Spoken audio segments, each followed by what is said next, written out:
मंगल, शुक्र और बुध के कंजक्शन पर हम लगातार विचार कर रहे हैं। इस वीडियो में नवम भाव के लिए अब विचार करने वाले हैं। तो आपके लगन चार्ट में मान लो ये कंजक्शन नवम भाव में बन रहे हैं, तो किस प्रकार के प्रभाव या परिणाम आप यहाँ एक्सपेक्ट कर सकते हैं इस प्रकार की स्थिति में।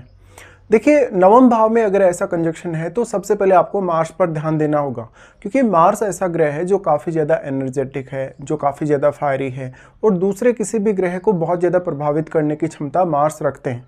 मंगल जिस भी ग्रह के साथ स्थित होंगे उसको अपनी एनर्जी से वो प्रभावित करे बिना नहीं रह सकते। ऐसे में शुक्र और बुध के जो गुण हैं वो मार्स से प्रभावित होंगे। तो शुक्र और बुध के गुणों में कहीं ना कहीं आपको चीज़ें अचीव करना काफ़ी ज़्यादा आसान हो जाएगा। फिर ये भाग्य स्थान है, तो ऐसा जातक अपने स्वयं के बल पे, अपने खुद के प्रयासों के बल पे जो कुछ भी हासिल करता है वो वास्तव में करता है, वो भाग्य पे उतना ज़्यादा डिपेंडेंट नहीं रहेगा। फिर भी मान लो अगर आपका नवम भाव का स्वामी बहुत ही अच्छा प्लेस्ड है और मंगल भी यहाँ पे काफ़ी अच्छा प्लेस्ड हो, तो ये कंजक्शन और भी ज़्यादा आपको फेवर कर सकता है। ऐसा कंजक्शन है तो जातक में जो क्रिएटिव टैलेंट है वो तो होगा ही, जातक को बहुत सारी अन्य स्किल्स भी ये कंजक्शन प्रोवाइड करेगा। जातक काफ़ी ज़्यादा बुद्धिमान, ज्ञानी और विवेकशील होने के साथ साथ काफ़ी पढ़ा लिखा हो सकता है। जातक को धार्मिक और आध्यात्मिक नॉलेज बहुत अच्छा हो सकता है। जातक का जो डीलिंग है विदेशों के साथ या विदेशी लोगों के साथ या किसी अदर स्टेट के लोगों के साथ हो सकता है। जातक डिफरेंट कल्चर में कहीं ना कहीं जो भी प्रकार से एडजस्टमेंट कर पाएगा या जो भी प्रकार से अपना समायोजन कर पाएगा विचारों का, थिंकिंग का, उससे जातक को काफ़ी फायदा भी मिलेगा। ऐसा जातक अपने जीवन में काफ़ी ज़्यादा भ्रमण करेगा और मंगल आपके जिज्ञासुपन को भी बढ़ाने का कार्य करते हैं। तो अब आपकी एजुकेशन और आपका जो नेचुरल टैलेंट है वो इससे बढ़ता है। इस प्रकार का कंजक्शन होने से बेसिकली आपको देश विदेश की यात्रा करने और उन यात्राओं के थ्रू बहुत सारे नए अनुभव प्राप्त करने में सहायता मिलती है इस प्रकार के कंजक्शन के होते हुए। लेकिन आपका नवम भाव का स्वामी अगर अच्छा प्लेस्ड नहीं है तो आपको प्रयास थोड़े ज़्यादा करने पड़ सकते हैं। इस प्रकार का जो मंगल होगा, अब आपके चार्ट में मंगल से जुड़े हुए भावों को देखिए। अगर मंगल से जुड़े हुए भावों पर मंगल का प्रभाव पड़ रहा है दृष्टि के थ्रू, तो मंगल और भी ज़्यादा कहीं ना कहीं उन भावों के मामले में आपको प्रोटेक्ट करने की तो कोशिश करेंगे ही, लेकिन वो उनके लिए आपको काफ़ी ज़्यादा लकी बनाएंगे। इस केस में मंगल की स्वयं की प्लेसमेंट नवम भाव में अच्छी होना काफ़ी जरूरी है। अब मंगल यहाँ शुक्र को भी प्रभावित करेंगे। शुक्र को बेसिकली मंगल इस तरीके से प्रभावित कर रहे हैं तो जातक कहीं ना कहीं दूसरे कल्चर में काफ़ी इंटरेस्ट लेता दिखता है और वो अपने जीवन में आध्यात्मिक रूप से तो काफ़ी सक्षम होगा ही, या आध्यात्मिक रूप से तो उसका नॉलेज बहुत ही हाई लेवल पे होगा, लेकिन वो कहीं ना कहीं धन, लग्जरी या ऐशो आराम के साथ साथ अपने जीवन को बहुत अच्छे से बैलेंस में ला पाएगा। ऐसा जातक काफ़ी पढ़ा लिखा या विद्वान व्यक्ति हो सकता है या काफ़ी ज़्यादा विवेकशील या समझदार हो सकता है। अब क्योंकि यहाँ बुध साथ आ गए, बुध के साथ आने से जो आपकी लॉजिकल स्किल है या जो इस प्रकार की आपकी क्षमताएं वो काफ़ी अच्छे से काम करती हैं। तो यहाँ आपको यही देखना पड़ेगा कि मंगल के इनमें से कौन सा ज़्यादा क्लोज है। जैसे कि अगर मंगल के बुध ज़्यादा क्लोज होगा तो आप बुध की जो क्वालिटीज हैं उनमें मंगल की जो स्थिति है उसका प्रयोग कर सकते हैं या मंगल की एनर्जी का प्रयोग करके उनको और बेहतर कर सकते हैं। इससे आपका कम्युनिकेशन काफ़ी बेटर होगा, आप में वाद विवाद करने की क्षमता या अपनी बात को रखने की क्षमता काफ़ी ज़्यादा होगी। इस प्रकार का जातक अपनी हायर स्टडीज़ में भी बहुत अच्छा परफॉर्म करेगा। लेकिन जातक को अपनी जो नेचुरल क्षमता है या जो नेचुरल स्किल्स हैं उन पर सबसे ज़्यादा फोकस करना चाहिए इस प्रकार के कंजक्शन के होते हुए, क्योंकि समय के साथ साथ आप अपने अंदर बहुत सारे इंप्रूवमेंट करते जाएंगे और उन इंप्रूवमेंट के थ्रू आपको काफ़ी फायदा भी मिलता जाएगा। ये कंजक्शन के होते हुए अब शुक्र पर विचार करना आपके लिए काफ़ी जरूरी हो जाएगा। मान लीजिए शुक्र अपने घरों में स्थित है यहाँ पे, तो शुक्र बहुत ज़्यादा बेहतर प्रभाव दिखा सकते हैं। ज़्यादातर स्थितियों में मंगल और शुक्र के कंजक्शन को उतना अच्छा नहीं माना जाता, लेकिन आपको पता है ऑलरेडी कि मंगल जुनून पैदा करता है। मंगल कुछ ना कुछ आपको अचीव करने के लिए हमेशा प्रोत्साहित करेगा। ऐसी स्थिति में अगर शुक्र मंगल के ज़्यादा क्लोज होते हैं तो भले ही वो रिश्तों के लिए कभी कभी उतना अच्छा नहीं है, स्पेशली पुरुषों के लिए, उनकी मैरिड लाइफ के लिए भी। लेकिन जब धन लग्जरी की बात आती है, जीवन में सक्सेस पाने की बात आती है या जीवन को एंजॉय करने की जब बात आती है, तो मंगल और शुक्र का ही कंजक्शन आपके सबसे ज़्यादा काम आ सकता है।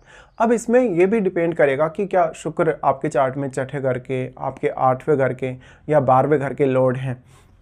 देखिए, ऐसा होगा तो रिश्तों में कॉन्फ्लिक्ट्स होने के चांसेस काफ़ी ज़्यादा होंगे और फिर इनका किसी भी प्रकार से सप्तम भाव से कोई संबंध है या नहीं ये आपको देखना होगा। इनमें से कोई भी आपके सप्तम भाव का अगर स्वामी है तो निश्चित तौर पे आपकी मैरिड लाइफ के बाद आप इस कंजक्शन को बहुत ज़्यादा एक्टिवेट होते देखेंगे। यहाँ पे अब नवम भाव का स्वामी इनमें से ही कोई ग्रह आपके चार्ट में हो सकता है, और फिर वो ग्रह आपके लिए ज़्यादा इंपॉर्टेंट हो जाएगा क्योंकि वो यहाँ डिस्पोजिटर भी होगा और अपने घर में, स्वयं के घर में वो बैठा होगा, और हम अपने घर में बैठे प्लैनेट को काफ़ी ज़्यादा मजबूत स्थिति में मानते ही हैं। अब यहाँ पे अगर दृष्टि संबंध के हिसाब से विचार किया जाएगा तो मंगल का प्रभाव सबसे पहले आ जाता है आपके 12th हाउस पे। तो इस प्रकार का जो मंगल है वो कभी कभी वैवाहिक जीवन में काफ़ी ज़्यादा असंतुष्टि पैदा कर सकता है, या जिस प्रकार की आपकी अपेक्षाएं हैं अपने मैरिड लाइफ से या अपने पार्टनर से, वो कहीं ना कहीं थोड़ी सी कमी उसमें मंगल लाता है, क्योंकि आपकी अपेक्षाएं तो बहुत ज़्यादा होती हैं लेकिन जीवन साथी उस प्रकार से आपके साथ कहीं ना कहीं रिलेशनशिप नहीं रख पाता, या उस रिलेशनशिप में कहीं ना कहीं आपकी अपेक्षाएं जो वो पूरी नहीं हो रही हो सकती हैं। मंगल का 12वें घर पे प्रभाव का होना, क्योंकि मंगल यहाँ शुक्र के साथ बैठे हैं, तो मंगल स्वयं अगर अच्छी स्थिति में नहीं है, ऐसे केस में अगर यहाँ पर वो शुक्र पर ज़्यादा प्रभाव डाल पा रहे हैं तो आपका मैरिड लाइफ में काफ़ी ज़्यादा असंतुष्टि और जीवन साथी के अलावा किसी और से आपका अफेयर या रिलेशनशिप होने की संभावना प्रबल हो सकती है। लेकिन इस प्रकार का जो मंगल है नवम भाव का, वो आप में आपके आध्यात्मिक विचारों, आपके धार्मिक विचारों, आपकी कोई भी पर्टिकुलर विचारधारा के प्रति आप में बहुत ज़्यादा जुनून पैदा करता है और अपने विचारधारा पर आपको बहुत ज़्यादा मानने, उस पर ट्रस्ट करने के लिए भी प्रेरित करता है। हालांकि बुध यहाँ आपको काफ़ी मदद करेगा, बुध कम्युनिकेट करने में तो मदद करेगा ही, लेकिन बुध आपके लिए लॉजिकल क्षमताएं लेके आता है। उस वजह से आप अपने लॉजिक के आधार पे या जो भी उपलब्ध प्रमाण है उसके आधार पे किसी भी विचार या विचारधारा को अच्छे से परख के उस पर अच्छे से विश्वास कर सकते हो।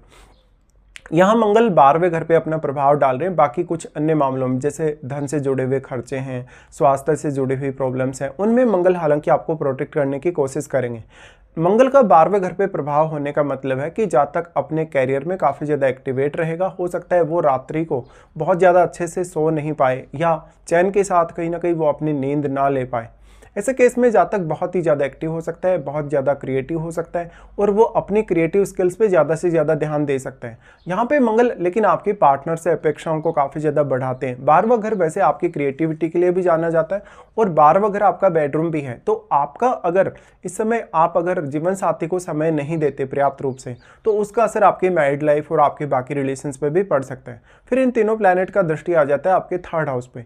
ये दृष्टि आपके लिए सबसे ज़्यादा इंपॉर्टेंट होगा क्योंकि तीनों ही प्लैनेट मिलकर आपके कम्युनिकेशन को बहुत ज़्यादा मजबूत कर रहे हैं। इसके साथ साथ कम्युनिकेशन के अलावा बहुत सारी अदर स्किल्स या अदर क्षमताएं भी आपको प्रोवाइड कर रहे हैं। यहाँ पे अब मंगल का रोल काफ़ी इंपॉर्टेंट हो जाता है क्योंकि मंगल आपके 3rd हाउस पे अपनी दृष्टि से उसको काफ़ी एक्टिवेट कर रहे हैं। तो आप में साहस की वृद्धि होगी, पराक्रम की वृद्धि होगी। आप कोई भी कार्य करेंगे तो उसमें अपना एफर्ट बहुत ही अच्छे से लगा सकेंगे और पर्टिकुलरली कोई भी रिस्क आपको लेना है वो रिस्क भी आप काफ़ी अच्छे से ले सकेंगे। लेकिन यहाँ रिश्तों को लेके कुछ प्रॉब्लम्स हो सकती हैं। आपकी कामुकता बहुत ज़्यादा बढ़ सकती है अगर यहाँ पे शुक्र अच्छी स्थिति में नहीं है या तो फिर मंगल स्वयं भी अगर अच्छी स्थिति में ना हो तो। ऐसे केस में जीवन साथी या बाकी कुछ अन्य रिश्तों से आप काफ़ी ज़्यादा असंतुष्टि भी प्रकट कर सकते हैं। इस केस में कभी कभी आपके कुछ विवाद हो सकते हैं अपनी फैमिली में या अपने जो भी रिलेटिव्स हैं, जो भी पड़ोसी लोग हैं, उनके साथ आपके रिलेशन उतने स्टेबल नहीं होते हैं। मंगल का प्रभाव फिर यहाँ से आ जाता है आपके 4th हाउस पे भी। देखिए 4th हाउस पे मंगल का प्रभाव का पड़ना आपको मानसिक तौर पे बहुत ज़्यादा ऊर्जा प्रदान करता है। इससे आपका मानसिक तौर पे स्टेबिलिटी को लेके दिक्कत आता है, लेकिन जो धन संपत्ति है, ऐशो आराम है, वो पाने में आपको फिर भी सफलता मिलती है। इस प्रकार का मंगल आपको छोटी उम्र से ही घर से दूर ले जा सकता है और आपको काफ़ी ज़्यादा सेल्फ डिपेंड बना सकता है। जरूरी है बस आप अपनी क्षमताओं को समझें, अपनी एबिलिटीज़ को जानें, उसके आधार पर आप अपने फैसले लें तो आप काफ़ी ज़्यादा अच्छा कर सकते हैं। यहाँ पे फिर बाकी कौन कौन से अन्य प्लैनेट्स आपके 3rd हाउस में स्थित हैं या 3rd हाउस में यदि कोई भी प्लैनेट स्थित है तो उसका प्रभाव आपके 9वें भाव पे अवश्य पड़ेगा। उससे अब आपके मंगल, आपके शुक्र और बुध तीनों ही प्लैनेट समान रूप से प्रभावित होंगे। हालांकि अब अगर यहाँ पे बुध अगर अपने साइन में स्थित हैं जैसे कि मिथुन राशि में या मान लो अगर कन्या राशि में, तो बुध ज़्यादा बेहतर परिणाम आपको दिखा सकते हैं। और अगर मंगल का प्रभाव भी बुध पर ज़्यादा हो तो फिर आपके लिए और भी ज़्यादा अच्छा साबित होगा ये कंजक्शन। देखिए बेसिकली इस प्रकार के कंजक्शन में शुक्र पर ध्यान देना भी आपके लिए उतना ही ज़्यादा जरूरी हो जाता है क्योंकि अगर यहाँ पे शुक्र अच्छी तरीके से प्लेस्ड हैं तो जो जीवन साथी है वो आपकी लाइफ को बहुत ज़्यादा बैलेंस में लाता है। वो धार्मिक आध्यात्मिक दृष्टिकोण के साथ साथ आपके जीवन में अच्छी धन संपत्ति की वैल्यू भी ऐड करता है। अब देखिए यहाँ पे आपको देखना पड़ेगा बेसिकली जो शुक्र हैं वो फायरी साइन में उतना अच्छा परफॉर्म नहीं करते, लेकिन फायरी साइन में भी अगर वो मंगल के काफ़ी ज़्यादा क्लोज हो तो मंगल आपकी अपेक्षाओं को जरूर बढ़ाने का कार्य करेंगे। लेकिन अक्सर ये देखा जाता है कि जो शुक्र हैं वो मेष राशि में, वो सिंह राशि में या धनु राशि में उतना अच्छा परफॉर्म करते नहीं हैं। तो कुछ हद तक आपकी अपेक्षाएँ हो सकता है बहुत ज़्यादा हों उस केस में, लेकिन कहीं ना कहीं उनमें थोड़ी सी कमी रह जाए, इस हिसाब से फिर आपको अपनी महादशा पर भी विचार करना होगा। बेसिकली मंगल, शुक्र और बुध का ये कंजक्शन आपको काफ़ी कुछ प्रोवाइड करता है, आपको सिर्फ उसको जानने, उसको सीखने या समझने की बस आवश्यकता है।